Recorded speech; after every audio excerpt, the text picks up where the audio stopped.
But I feel like we can't finish it. I feel like it's a lie if I don't... What are you doing? I want to get on the mic. Getting on. I'm getting Hi. on the mic. On the mic with Shura Taft. This is the kind of show that you can expect Really with get me on top of. and him. Oh, what is that in your pocket? Is that Sorry about another that. microphone? I think that's my phone buzzing.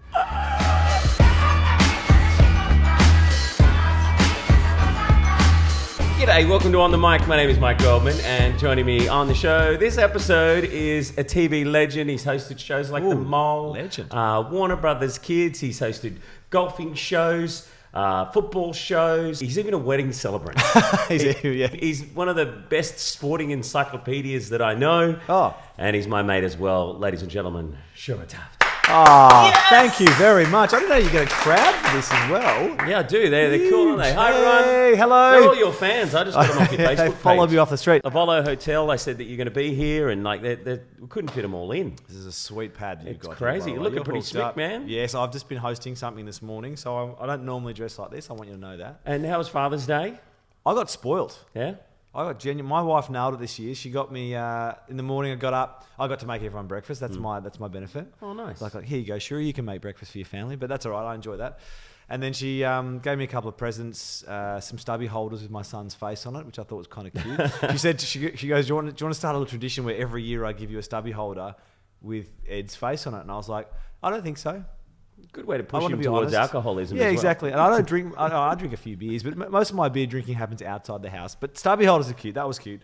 And then a book called I Love My Daddy that my son got to read. Nice. And then she'd booked me in for a massage. But the big treat was she'd organised with two of my best mates and their wives to do a brunch. But none of the guys were in on it. So we were all going, oh, okay, here we go. We're going for a catch-up. And then, hey. And then we all sat down, had a brunch for You our must be kids. the most fun dad. Like this morning, you were hosting a show bag event for I the know. Royal Melbourne show. You must have some show bags to take there's the a couple of kid. show bags in the car. Birdie Beetle, that's one of the great ones. That's the hero show bag. Do you know what I only found out recently? Birdie Beetles. Do you know what Birdie Beetles are? They're just chocolate. Yeah, but you know, like, They were never actually Beatles. they're were they? left. So when violet crumbles are made, all the stuff that's left over, like the crumbs off them, becomes Birdie Beetles. No they melt way. them into it. That's the Birdie Beetle. I wonder if there's a smaller chocolate as well, like maybe Smarties that are made from Birdie Beetles, like No, Birdie Beetle poo. That's Birdie Beetle poo. Yeah, correct. That's exactly right. Well, you're having fun in Melbourne here. Is it a good place to live? Is it really Australia's most livable city? Well, it's no longer the world's most livable city. We're now number 2 to How did Vienna. it get that title? Did you see the video that Tom Gleeson did recently Yes. where he said, it hasn't even got a train from the airport. Yeah, I know. Yeah, there's trams everywhere. Which No. way are they going? The weather's cold. There's no decent beach. Look, all those things are true. Why is it livable? It's it genuinely is a very easy place to live. There's a lot of cities in Australia I love visiting and going to, particularly Sydney and obviously Brisbane and Adelaide and all the other places. But Melbourne, I find it very easy. I've always found it... Livable's not a good term though, is it? No, It's like, it's what's Melbourne like? Oh, it's livable. Yeah, it's just so livable. Like, why don't they have like an awesome city chart? Yeah, well, Like- we've got a lot of... Okay, you've got a lot of food cafes. That's definitely there. the food I've is the always best in said that Australia. Definitely, if you are someone who is very beachy, then yes, we don't have the best beaches, but we have beaches. They do exist. You might just surf. you might catch a disease from one of the pinpricks you get off a needle. But if you're ready for that, Go that's down there to pick up all your medical supplies. We get hot in summer. We get cold in winter. Everyone gets upset about the cold. If you can deal with some cold, I don't, if you're from Brisbane, I know a lot of people don't like that. I went for a run this morning. It was 9 degrees. It's beautiful. Crisp. Just up near the Melbourne Museum, across the road from Ovolo. Go to there. Europe. If you want to live Beautiful in park. Europe and talk about livable cities in Europe, they're freezing in Oh, winter. man, I just drove from Russia to Mongolia, and like all the European countries, like in some parts of Russia, it gets to minus 40. Yeah, that's right. How do you handle that? So you can't complain the cold here. Oh, look, I just think I find it very easy. I'm fiercely loyal Melbourne. And I was born in London. I came here when I was 6, and London's the sort of place where you've got to defend it as well because it's cold most of the year. When summer reaches 25 degrees, they're literally running out into paddling pools and go, "Oh my god, it's a heat wave!" Have you still got family in London? I've got a few family friends and whatnot, but no, most of my family's back. Do you have an in opinion Australia. on Brexit? I'm shattered about it because I've got a British passport. Oh, so I'm yeah, and now you no could've longer travelled everywhere. well, you still probably can. I'll be interested to see how that works. But look, it doesn't really affect Nigel us. Farage, the face of Brexit's coming to well, Australia. we were He's there. all over the TV talking about it today. I can tell you, we were there. We were on a honeymoon when Brexit was all happening. So Yeah. we were there for the vote, and the overall consensus was it won't happen. Like we were talking to people going, "Look, it's happening. It's 75%. It's the Trump thing. Said yes, they wanted it. It's the Trump thing. Like when you're like, it won't really happen. He won't actually become president. It was like Brexit won't happen. We went to bed genuinely going, we'll wake up and it won't have happened. And you woke up like it's come at 55, 45, whatever it was. But you got most of the politicians in Parliament are saying they don't want it, and they're making it really hard now. Theresa May is being really, really difficult about it. Yeah. And there's like a few politicians that led the way, like Mr. Farage. And Boris Johnson and these pushing guys. it big time. But there's a reason why. The reason is, and having been there when it was happening, I can tell you for certain, they sold so many lies. And this is the problem. It's the same with Trump. And I know we're not getting super political here, but we can be political. They sell the lie. And so front page of the paper was NHS scam. But they were talking about how the NHS was going to cost $160 million and all those pounds or whatever it was. And it was actually all untruths, but didn't matter because the newspapers were running it, and a lot of people just get their news from that. They don't really sort of look across all forms of media, and so it's fake news. And it's like refugees coming in and they're ruining the thing, and they shut it off. And I don't think people actually realise the impact that it would have on their lives. And a lot of people were like, actually, can we go again? Because I reckon if they revoted now, that Brexit wouldn't happen. Do you think it was just scare politics? Yep, massively. That's what happened in America. Yeah. Donald Trump goes around scaring everyone. But Americans are paranoid enough as it is. We're doing well. Australia, I hold out hope at the moment. What do you mean? Look what just happened recently with the Liberal Party just all turned to shit. I understand that. What the hell happened there? Was it just Tony Abbott starting a secret backroom war to try and take over? If it was really going to go the way of the other places, we'd have Dutton as our Prime Minister. That's. I'm not saying Lord I'm a Voldemort. huge fan of Scott Morrison, but if that had happened, and then have they done too much one damage? nation can't win a seat. Sorry, have they done too much damage now? Will ScoMo and the Liberal Party lose out? Yeah, I think so. I think ScoMo's But then we've got to have Shorten. That's not better, is it? No personality. Can someone become a politician with a bit of Clive Palmer? You'd be great. You'd be No great. way would I do I it. reckon you'd be Would you great. vote for me? Vote for Goldman. Oh, For Goldman. Go for gold. Yeah. That could be my political No, slogan. it'd be go for gold, man. You know what I noticed here in Melbourne? There's Clive Palmer signs everywhere. He's got massive digital billboards of him doing the hero pose and showing off that awesome body. Yeah, he's ripped. And he's saying, what is it? Make Australia great again. He's pretty he's much playing off that. And can I say, I think 1 in 3 of those billboards are defaced. So that says everything you need to know. Well, that's probably why he's doing more of the digital ones now, because people go to deface it and they're like, to TV. Damn it! But that guy's still going. He's not really. So much shit. He's a kook. He reckons man. he'll be back at the next election. He's a kook. Opening his mine again. I'd be very surprised. You've been to his resort? No, but I've had mates play at his golf course, and all over his golf course there's dinosaurs and weird things. He's just a genuine kook. Because you're a golf nut. You've hosted nut. golf shows. Yes, in fact, there's a little chance that might be coming back. We'll see. Fingers crossed.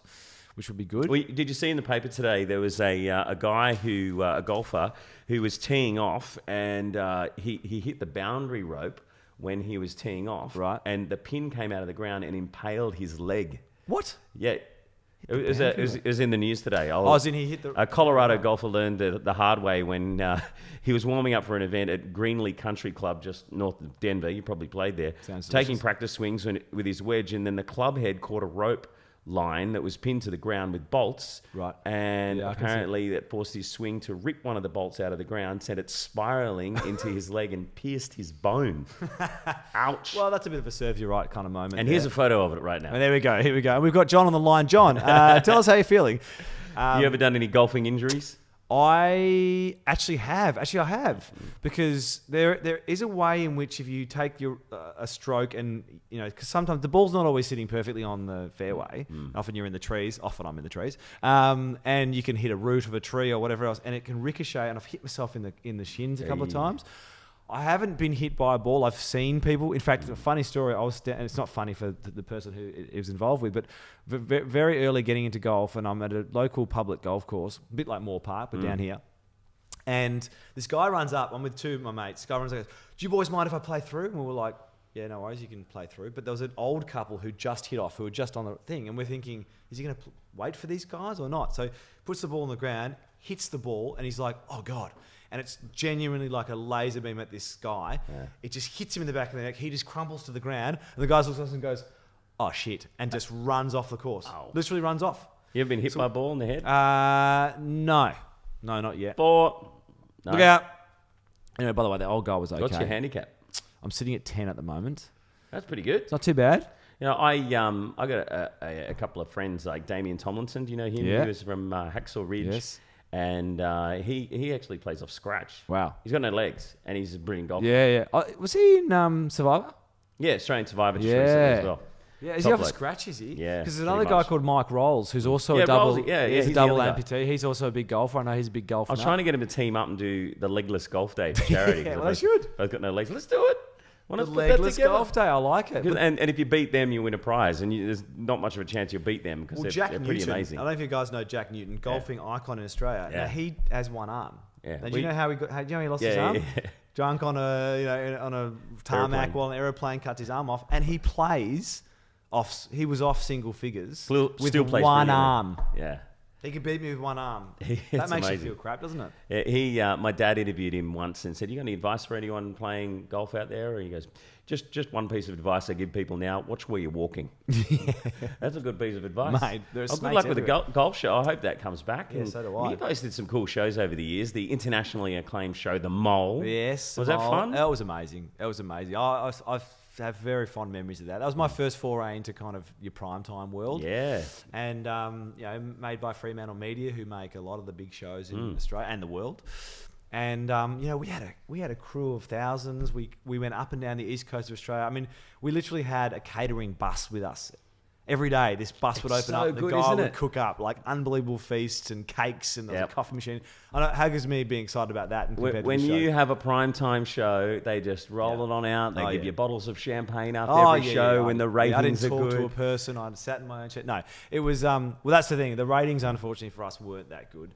So we didn't survive more than the season that I did, which was very sad. But it was a lot of fun. I got to play Puppet Master. You know what it's like, Mike. You get to sort of control a little mess bit. with people's minds. Mess with their minds. But you were showing up in like speedboats and helicopters. Oh yeah, we had helicopters. We had speedboats. We had aerial planes where they had to go in and do sort. It was a lot of fun. It was like being a big kid, really. And you did a skydiving show? I just thought I Googled this guy just before he came in. And you're like screaming at people when you're jumping out of a plane. Yeah. What the hell was that? Was that the skydiving championship? Yeah, it was the Australian National Skydiving. I've done some weird things. This is the weird and wonderful world of being a presenter, as you know, having come from the show bag tent of the Melbourne show this morning. But the skydiving, that was the Australian National Skydiving Award. Australian National Champs, and they wanted me to do the first piece of camera from the air. Wow. And the funny thing was, when they first got me to the job, they were like, "Great, you keen to do a jump?" And I was like, "Yeah, I'll do a jump, no worries." And they were like, "Great, well, we're going to get you up there the first day. We're going to teach you how to jump, and then you'll jump out." And I'm like, "Oh no, not by myself." Yeah, you were strapped to someone. 3 weeks before my wedding, and I was like, "I can't do it." No, they wanted me to do it by myself. What? Because apparently you can learn in a day. No, you can't. And then you jump, and then there's 2 guys with you, and then you let go, and then you just shoot down. But I'm like, I don't know about this. So no, I did it with someone on my back, thankfully, and it was a lot of fun. I got bought a skydive for my birthday party from an ex-girlfriend who clearly didn't like me. And she bought you the jump but no parachute. She did it too. When we were going up in the plane, like I'm strapped to this guy, and they're all laughing. All the instructors and there's some private joke going on. Yeah. And I'm like, hang on a minute, I'm about to risk my life. I do not want any private jokes happening here. And they go, we'll tell you when we land. No. And they go, no, you don't need this, nothing. And so anyway, we're on the bus going back to the airport after doing this amazing jump, which scared the crap out of me. And I said, what are you guys laughing about in the plane? It's going, oh, George here, he's a massive fan of yours. And he's gay, and he actually has a photo of you in his locker at the airport. And I got to the airport, and it was literally there, and he made me sign it. And I'm like strapped to this dude, and he's like, okay. That's better than the joke being, okay, we got to the bottom. By the way, we didn't strap you in properly. We wanted to see if you'd make it to the bottom. Not that ripcord. Don't pull that. Hey, mate, how's the Hawthorn Hawks going? I think you're 4th on the ladder. Finished 4th. You've won last 5 games or something like that. Yeah, we won a few. I think we won 4 of the last 5. And we play Richmond, who were the overall favourites for the flag, won the flag last year. We play them on Thursday night this week. And you never know. Finals footy.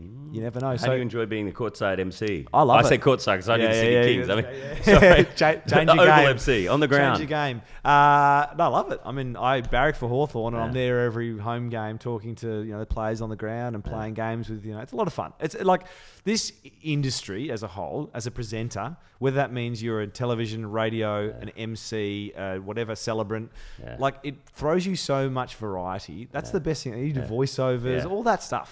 Yeah. Like, my friends, yes, we don't work 9 to 5 jobs. We host some weird shit. We do some weird I'm shit. hosting the Peter Allen Festival this weekend. I've hosted the Sausage King Awards. Beat that.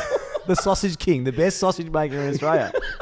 You are the sausage king. You are the sausage king. So yeah, it's a lot of fun. But no, the Hawthorn stuff's great, mate. I love it. I mean, I live for all that sports stuff. As you know, we talked a lot. We were lucky enough to be at the Commonwealth Games. Man, was that the best gig or Great what? gig. You're working there for Channel 7 and also Facebook. And Facebook set up their studio at the Commonwealth Games. Yep. And it was so cool to work with, one of the biggest companies on earth. I was going to say it's so cool to work with one of the Work with biggest you guys. as well. I mean, what's great about this guy is he's a sporting encyclopedia. Like you'd have someone come in that had won the badminton and he'd go, oh, you know what? I love badminton. I remember back in 1998 in the World Championships when Stevie Thomas, he did, and I'm like, where does this come from? And then Mike's going, now what colour underpants do you wear?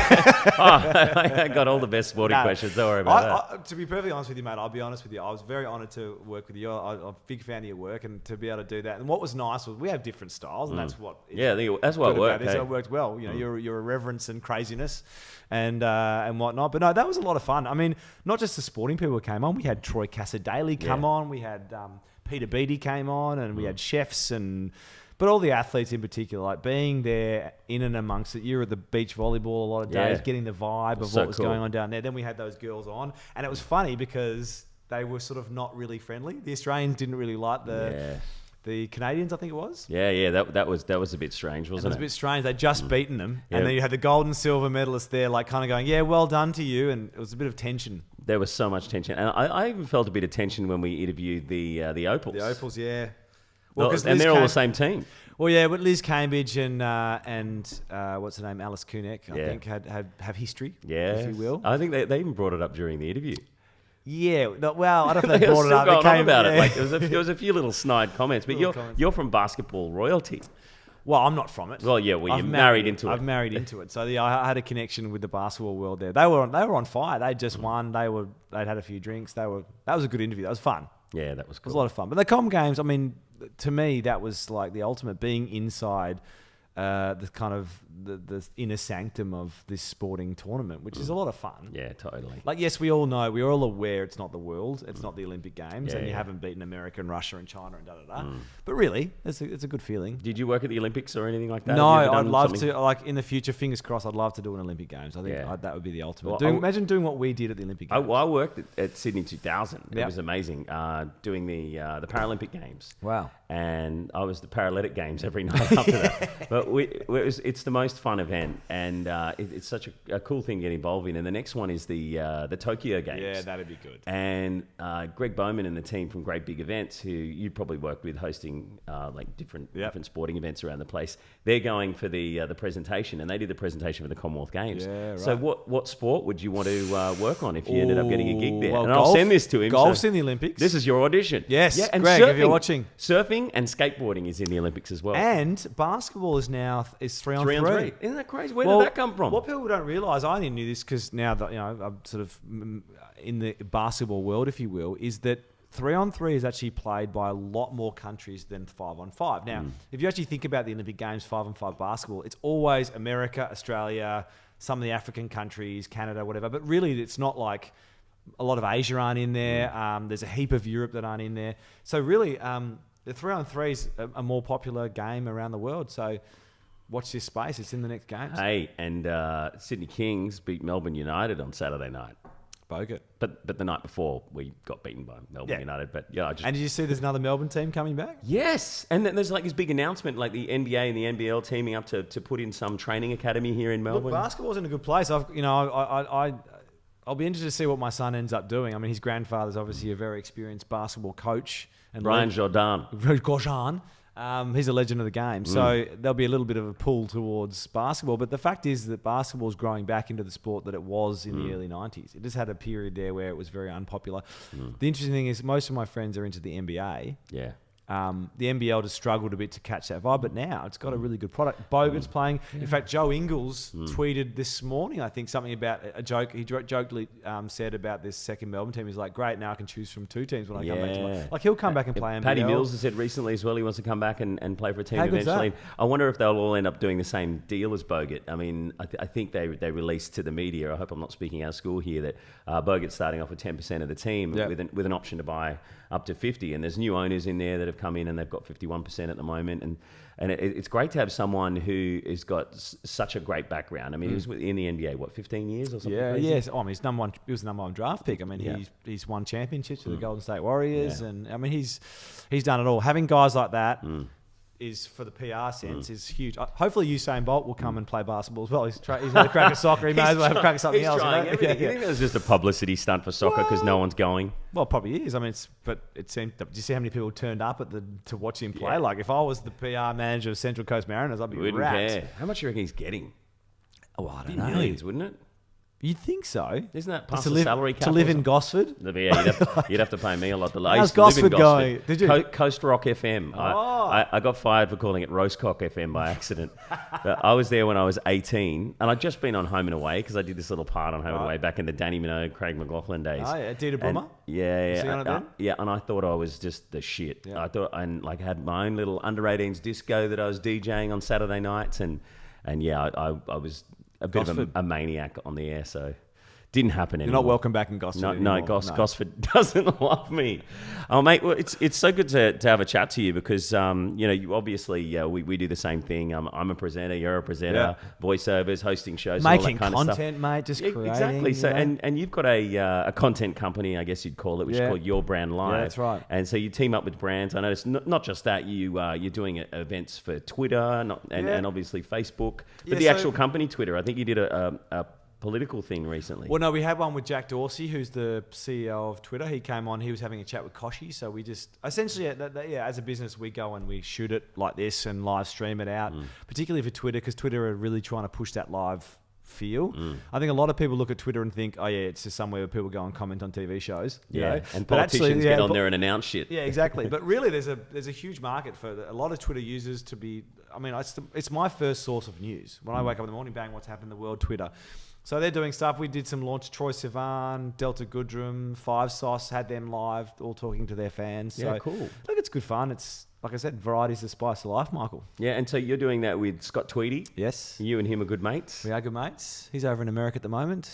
Gallivanting. I think he's actually doing, I don't know if I'm allowed to say what he's doing. He's doing something in the Maldives with some very pretty women. He just did a cross on the TV this morning. He was in Vegas, but he's in he's actually in the Maldives. He's heading there next. But he's in Vegas for Studio 10. Oh, cool. So he's staying busy and all is well. But yeah, look, it's an ever-changing landscape. You went to VidCon over the weekend down in Melbourne. That's like... I was a guest of our friends at Facebook. Yeah. It was nice of them to give us a ticket and go and check it all out. And if you know what VidCon is, it's basically a whole heap of media companies and it could be tech companies as well showing off the latest cameras. I noticed Blackmagic were a sponsor. And that's all upstairs in the industry area. And then downstairs, it's like a creche. But like YouTubers. Yeah. There's screaming YouTube kids running around, the sketchy girls. We're now up against, like in the past, getting TV jobs, we're up against Grant Denyer and Jules London, whoever else. Yeah. Now we're up against 18-year-olds from their bedroom who have 1 million subscribers. And that's who's viewing content I met a few of them, and they literally don't leave their bedrooms. Yeah. They're either playing video games or they're doing the YouTube vlogging. And my sister said to me last night, she goes, well, my daughter, so my niece, who's, I think she's 8, she watches unboxing videos and she watches this girl who just makes slime on YouTube and has thousands of followers. And it's like, that's the way people my little watch nephews. stuff. I used to get trouble for playing video games. My little nephews, they watch other kids playing video games on YouTube for hours. And now, rather than getting in trouble for playing video games, they're in trouble for watching kids play video games. That's exactly what my sister said. She goes, I don't know what to say to my son because he goes, I want to be a gamer. And she's like, I can't say there's no career in that because you can actually earn millions of dollars. Like, it was a sellout show here in Melbourne on the weekend. They had some video game championships on because a lot of the people from VidCon went over there as well. And some of these kids are making millions of dollars in their sponsorships, and they should from the amount of money that the video games make. I mean, I think there was a study done recently where like the top 10 video games were making more than the top 100 films. Yep, I can believe that. I mean, there was something my wife was saying from VidCon because she went that there's like in the top 100 most influential people in the world, I don't know if it's money or what, 35 of them are YouTubers. Yeah. That says all you need to know about what's going on. I saw there was a boxing match between Logan Paul and another YouTuber. KSI or something. Yeah, from the UK. So they had this feud going on online. They said, let's have a fight. So they booked a venue and they made $30 million from pay-per-view. Apparently, it was a bit of a fizzer of a fight. I didn't see It was a tie. Right. I just watched the highlights. Right. But I mean, they look Didn't like pay for it, they just- look like they were literally belting each other. Yeah. We're reviewing it, so we can show a bit of it now. But Sure. they made that much money out of it, which is just ridiculous. There's a lot of money. We're a generation too late. I mean, we can still do it. We can still do it. Don't give up. Sorry, I'm not giving up. But I feel like there's everyone wants to do it now. You know, like there was legitimately a skill in TV presenting. Yeah. When I got into in 2006, not to say that you know I'm not trying to big note myself, but in 06 when I got in and you were a lot earlier than I, you know, you were up against a lot of people, but there was still this kind of like if you could do it, you had to have that skill. Yeah. And now it's like you just need a camera, really. Exactly. And But anyone can watch then it. again, at VidCon, I went to VidCon earlier this year in LA as well, and it's huge. It's like 30,000 people go to the thing. And they keep putting these vloggers and YouTube kids on stage to host the events. Yeah. And they're hopeless. I know. I mean, they can sit in their bedroom and they can edit together the highlights of there, what they said that day. But when you put them on stage in front of a crowd, useless. Well, that will always be a skill. Standing in front of 100,000 people or whatever it is, whether I'm at the MCG doing Hawthorn or you and I at the Com Games, whatever, that's a skill. There was a couple of YouTubers that were hosting one of the main shows at VidCon this weekend, and they came out, "Hi everybody, okay, let's party," and they looked down at the screen. There was an auto cue there. And they looked at each other, and then they're looking at the other screen, and they're like, "We don't know what to say." Please, hello, someone can... Because the screens weren't working, so... that look of someone's face, like, oh, mate, I mean... The poor kids, and they were freaking out, and they walk off stage for a minute, and then they walk back on, and they just started talking to people in the front row. The kids didn't care. They were just screaming because they're going to see their fans. Because was your Big Brother stuff live? Yeah. So you know what it's like. Like when you're live, you know, it's a lot of fun. I think it's the best, most fun. But, you know, things can go wrong and you're caught there. Were you ever caught like... Because I think of Sarah Murdoch when she got the names wrong on Australia's Next Top Model. That would be the ultimate worst nightmare of being like, oh my God, and I've got to correct live this TV. live on air. Yeah. Well, what about that guy that was hosting Miss America? Steve Harvey. And he announced the wrong girl that was the winner. But did you... I haven't had moments. too many bad live ones. Dude. I can tell you two of mine that are the worst. So, Big Brother finale, 2008. Yeah. Millions of people watching. Oh, wait. Who's that season? God, I can't remember. There's too many. Yeah. One of hundreds. Okay. But yeah, Bree, Ama, Ryan Fitzgerald, and myself. And I said to the producers, I want to sing a song. Why don't we sing John Farnham's Playing to Win? It's going to be awesome. Come down there, start the show. So I said to I've never sung on TV before. This is probably a good reason. And never will again. And never will again. And I said to the director, I said, can we get the words up on screen just in case they can't hear what's going on? Because the crowd's like 2,000 screaming people. And he goes, mate, no, we can't do that. And I'm like, okay, well, fair enough. This is on the night or in rehearsal? Yeah, on the night, yeah. Oh. And he said no. And I'm like, okay, well, we'll see what happens. Anyway, I'm standing up there at the end of that gangplank that goes down onto the stage on Big Brother. And... the crowd's screaming and the cameras are moving, but I can't hear any of the music. And so I'm just gone, if you want me, come and get me. Am I on now? And I'm like, and it just threw me and I lost the words. I couldn't hear the music. And I just started making up words. Even when I got onto the stage and I knew where my spot was, I just like, yeah, baby. Whoa. And it was live. And it was the worst television moment of my life. I probably shouldn't be talking about it now, but I have one more. Okay. You thought that was bad. No, yeah. This is when we're still on Channel 10, and sometimes they get me to host the fireworks every year in Sydney. And I'd done all my bits. Like Paris Hilton was in town. We got Fitzy to dress as Paris Hilton. It was really bad. They wrote about it in the papers the next day, said it was disgusting and whatever. And it was the worst New Year's Eve telecast ever. And probably more so because of what I did. They said, "Oh, Mike, we need to cross to you now to throw to the 2008 highlights package, and just say everything that's coming up in 2009 or something like that." And all I heard was 2008, 2009 highlights. I'm like, okay, cool. Welcome back.